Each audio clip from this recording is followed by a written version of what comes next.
Hi, my name's Tracy Endara Starloha. Welcome to the Healing Temple, where we cover holistic health on every level. Imagine being in a village with no clean potable water, having to walk miles in the hot sun, and then waiting for hours in line to get some clean water to drink. This is what the constituents of my nonprofit, Springboard Connectivity, were facing. And in this video, I want to share with you why I began helping people facing these issues, how I'm helping them, where we're doing our work, and how you can get involved. So my background, I graduated college from Sonoma State University with a Bachelor's of Arts degree in Conservation and Restoration, Resource and Land Management. So I was an environmental studies major. And in order to graduate, we had to have 2 internships. One of the internships I found through my spiritual path and background, and it was an internship with a man named Eric Olson, who was a permaculture expert. And he had his own business called the Permaculture Artisans, and it was in Sebastopol, California. I was blessed to be his first intern, and when I discovered permaculture, it changed my life. It changed my whole view on the world. It changed my trajectory. It made me feel like, oh wow, I finally found the solution to all of the problems that I've been learning about in college. Right after I graduated college, I went on to get my permaculture design certificate. The 3 ethics of permaculture are care for the people, care for the earth, and share the surplus. These foundational aspects lead my life now. They're my guiding principles, and they're infused in all the work that I do. After I got my permaculture design certificate, I ended up moving to Hawaii, where I learned farming, gardening, herbalism, teaching kids, and I also got initiated on my own deep healing journey, which I'm just now fully coming out of. That was 13 years ago that I moved to Hawaii. And once I returned to California about 4 years ago, I got connected with a nonprofit called World System Solutions, and I worked for them for 3.5 years.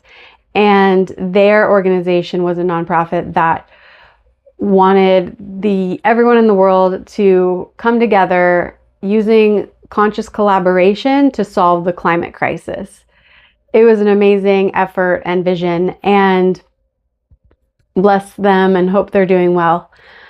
During my time there, I met a young man named Oliver Juma, and he was from and lived in rural Kenya, Africa. And he was telling me about the drought that was prolonging in his area. It had been getting worse. The drought season had been getting longer for over the last 7 years, and he was worried that their crops would fail and they wouldn't know when to plant them because the rain season wasn't the same as it used to be, and they rely on rain for all of their irrigational needs, and they rely on the food that they grow for their sustenance. So I could tell this was a big concern for him, and he asked, what can we do about irrigation, and do you have any guidance on how we can work through this?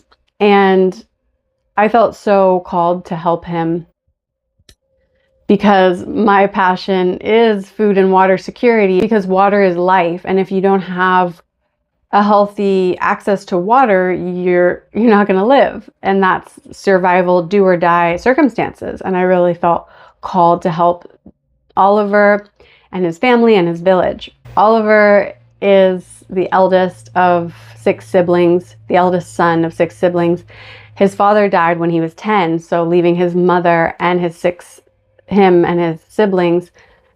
So he was like the man of the household now, and he was really good at clearly telling me all the issues going on in his village, Malaha, in Kenya. And there were so many things that started to reveal themselves. It wasn't just this water issue. It was that land was starting to dwindle, that children and youth were idle because either A, they couldn't afford to go to school, or B, when they got out of school, there was no jobs for them. So unemployment was really high at 80%, and they just didn't know what to do with their lives. And then on top of that, they only had a 1/4 acre to their family's name, and every every son of the family, every born male gets the next half of that land. So they split the land in half so that the males can have their own space. But if you keep producing males, say you produce 4 males in your family, your quarter acre now turns into cutting that into 4. And so you get kind of squished in and boxed in, and you don't have a lot of opportunity. So there's tons of people and cases of this, and they're really just meeting this edge of like, where do we go from here? So there's 3,500 people in Oliver's village, and so I felt so drawn to help them. And so I basically adopted Oliver's family and his village of 3,500 people. The first thing that was clear that we needed to do was get them a well so that they could have water all year round. This was very common in these areas. The school has a well, the hospital has a well, but regular people, they don't typically have their own well. So in Kenya, they call it a borehole. So we said, this is what we're going to do. We're going to raise our money to get you a well. And in the meantime, we gave them solar panels, laptops, seeds, new seeds, so that they could diversify the plants growing on their farm, and just was in constant communication of what was going on there and how it could be better. Developing a strong plan for how we can holistically help this village and to get to a level of thriving. In February 2025, we finally, after 2 years of fundraising, we got the well for them. It was $20,000 to make that happen. So we felt so happy and excited that we hit our first major milestone, and we thought, okay, we did that, now we can do anything. So since February 2025, we've done a lot more in Oliver's village. We've gotten 4 households, 50 bird chicken coops, because we're really big believers in regenerative agriculture. And in regenerative agriculture, you need an animal to be part of the system, whether that's a cow, a goat, or chicken. That's what you need. So we got them chickens, and with the intention that the chickens would provide them eggs for a better food source, and also hatchlings so that they could sell the hatchlings or give them away to other people who wanted to raise chickens, and that also the chickens would provide manure and fertilizer for their crops so that they could enhance the quality of their food and how fast it grows. We also had the intention of giving them a fruit tree nursery and a bunch of trees so that they could plant more long-term sustainable food production, instead of like having to turn over their crops every year, having a fruit tree that just provides every year without you doing as much work. Since the well in February, it's now September, we've done the chickens, we've gotten them the fruit trees, and we've taught them how to make their own fertilizers with the chicken manure and a method from Korean natural farming called jadam. So they mix manure, plant matter, and water in barrels, and they let it ferment and sit for at least 3 weeks, and then they can use that to fertilize their trees. So we have this whole system of how we can enrich their soil, how we can stabilize the soil so it doesn't erode. So we're building fertility across the land. We're building better and more diverse food sources for them, so they don't just have to rely on corn and beans and sweet potato and the greens that they grow.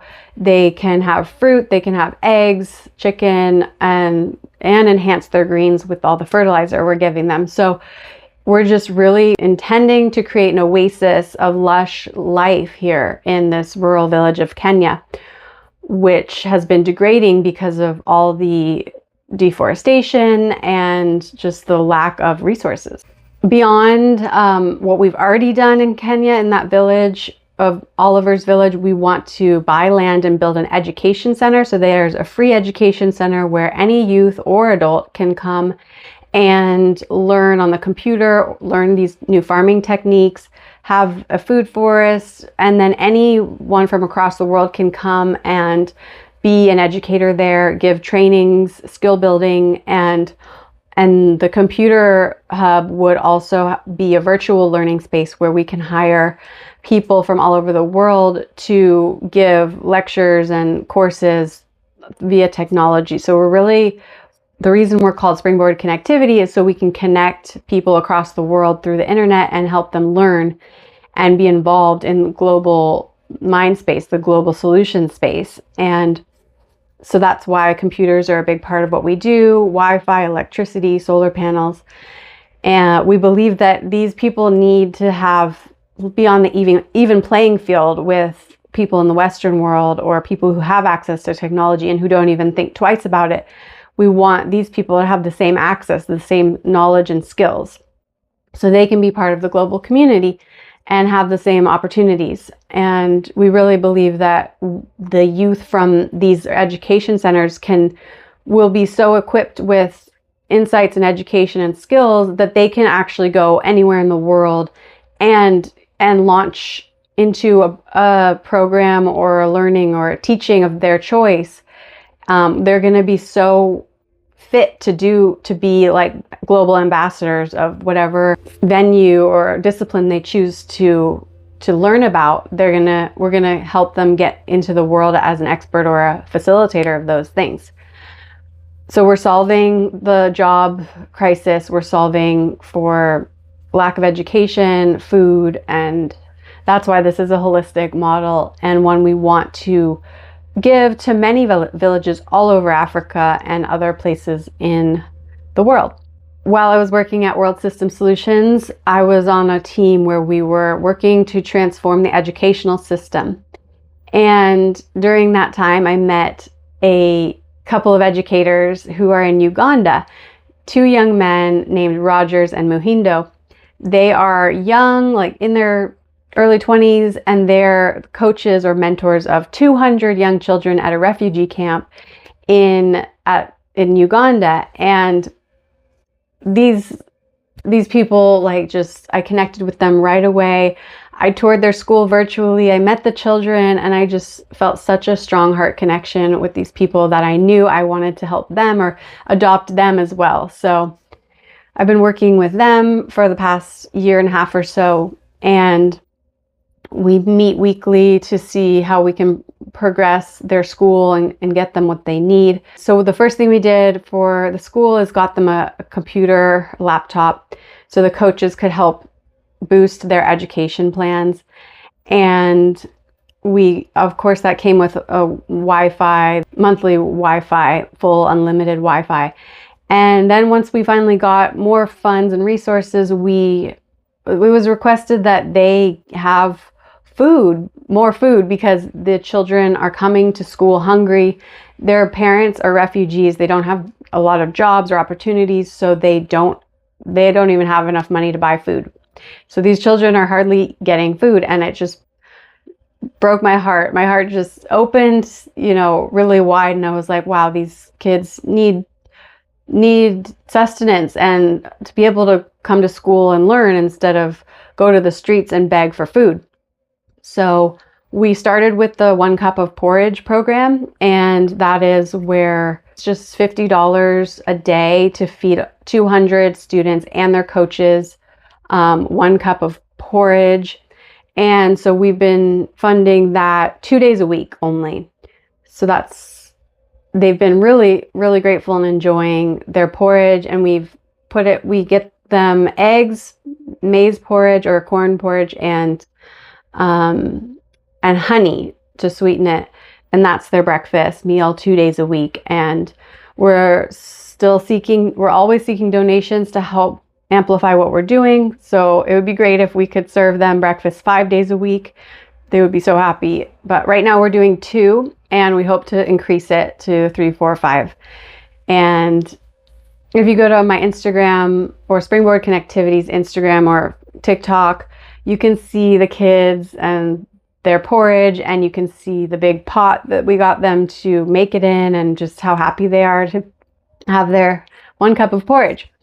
So we also recently got lights on at the school. So we gave them a solar system, and they have lights.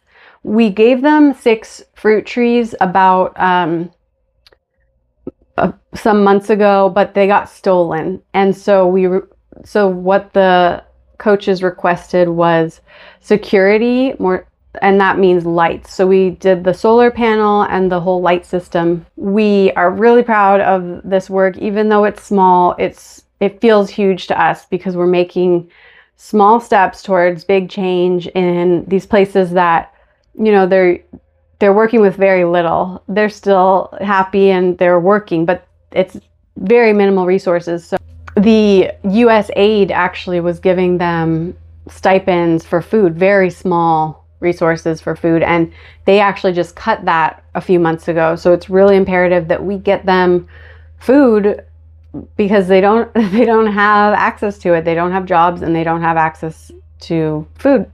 So we're giving them the porridge program, and then we're also going to do the same thing we did in Kenya, which is get them chickens and a food forest so that they can start producing their own food and hopefully just light up this refugee camp with some just really good nourishment. And that's what we're all about. We just really want to provide nourishment to these people so that they can thrive, so that they can feel like their life matters and they're growing and they have a future and they can help the world from that healthy, strong space. So in my interview with Shine of World Peace Tribe, we talked about how water and food are basic primal needs, and that if we don't have them, we're not going to have world peace. We're not going to get along because people are suffering and they're in survival mode. So water and food systems are really important to me to tackle first. That's the heart of Springboard Connectivity's mission, is to get people resourced with water and food. And once they have that, they can move on to quality education and so on. And the health of you and me and the health of the planet Earth are inseparable. My body is my home. This earth is our home. So taking care of our bodies and the earth should be our priority. And that's the model that we're setting, is that we take care. We take care of ourselves, we take care of each other, and we focus on natural resources and how to make them in harmony and balance and thriving. So what we're putting on the land, what we're putting in our bodies, how we're growing our food, how we treat the soil and its ecosystems, it all matters tremendously. It's the foundation of our life. And if we don't get that right, we're not going to have a future on this planet. And it's really serious. It's a serious thing. And so that's why I'm so dedicated to the health of you as the individual and these communities who are degrading and don't see a future.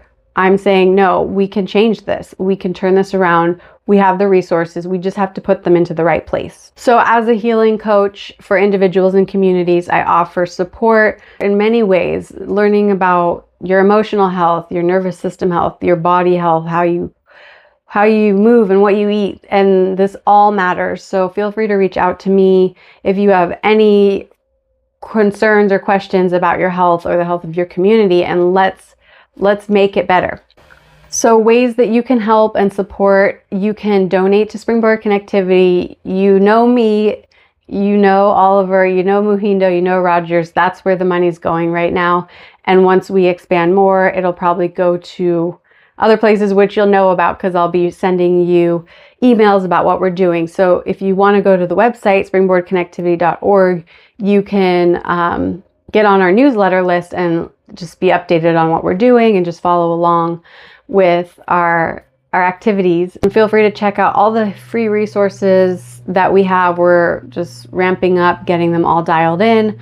They'll be on the website, they'll be on our social media, and we just want to share with you as much as possible what we're doing, and we're doing our best to get that clear on the websites. You can follow us on social media. That will help us. Watch these YouTube videos. That will help. You can even schedule a free consult with me and I'll help you personally with your individual health. But we really want to encourage mindful living, believing that we can be the change. And that takes taking a serious look at our life and our habits and what we're doing. And how can we shift those to be more aligned with health and healing and kindness and care and respect to ourselves and the environment.